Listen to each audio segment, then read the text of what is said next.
তোমার ইমানই দেখতে এটা প্রতিবাদ করা, আর প্রতিবাদ না করা মানে যে অপরাধ করতে তার বড় ডক্টর। আমি তো এইটাই তোমার আর যদি যদি মসজিদে তোমার পক্ষ থেকে কোনো পোস্ট আসছে যে আসলে যে জামাত যেটা বলছে এটা ঠিক বলছে, আমরা যেটা বুঝতেছি এটা ভুল, যদি জামাতের কোনো প্রোগ্রাম মসজিদে বের করে থাকে ঘরে রান্না বান্না করা, ঘরে থাকা, ওইটা হইছে আসল।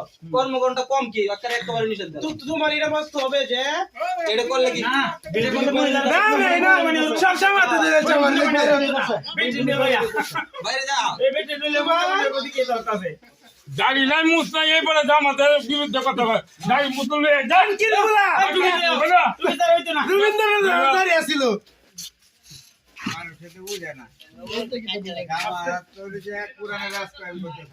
রবীন্দ্রনাথ দাড়ি তো পেছনের সাথেও তুলনা দিছে এইটা কই লাভ আছে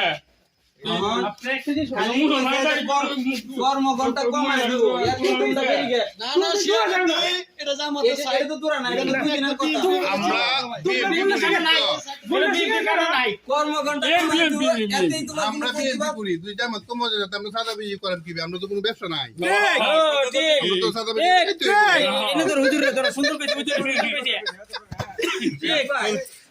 অন্তত তোমার একটা পোস্ট দেওয়া দরকার ছিল। তুমি মুসলমান দাবি করো এবং ইমানি দায়িত্ব বলো। এই যে ইসলামী ইচ্ছা খাওয়ার কথা কইতো, তুমি যদি ইসলামী মনে করো, আমার কথা শুনো, তুমি লেবাস লয়ে আসো এই লেবাস ওই পরের কথা, লেবাস তোমরা নরমাল একটা জিনিস কেন দিস আমাকে কর্ম নাই, কোনো মেধা নাই, কোনো কিছু নাই। আমরা কিতে লয়ে চলাম? এই যে সুমন ভাই, কিছু লুটতে গাইতে হইব। সুমন ভাই তোমার কাছে তো অনেক গুণে শিক্ষিত কম না? তারপর হে ম্যান, সুমন ভাই না ব্যস্ত লেনো কারেন্টের কাম বাজে না, আমরা যাব। কারেন্টের কাম বাজে না। 1.5 ঘন্টা নাগাদ কইছো এখন একটু শুনো। কও। এলাকাতে অবশ্যই ইসলামিক জ্ঞান হিসাবে মুসলমানকে অবশ্যই অনেকে আনা সেই হিসাবে সেই জিনিসটা নাই জানতে পারে যারা এমপি ক্যান্ডিডেট হয়েছে। জানতো না কেন? না, না, না, মুসলমানরা জানতো না? অবশ্যই। অবশ্যই জানতে হবে। জানবো। জানতো না কেন? এই যে ইলমে দিন হাসিল করা ফরজ। কোনটা অবশ্যই।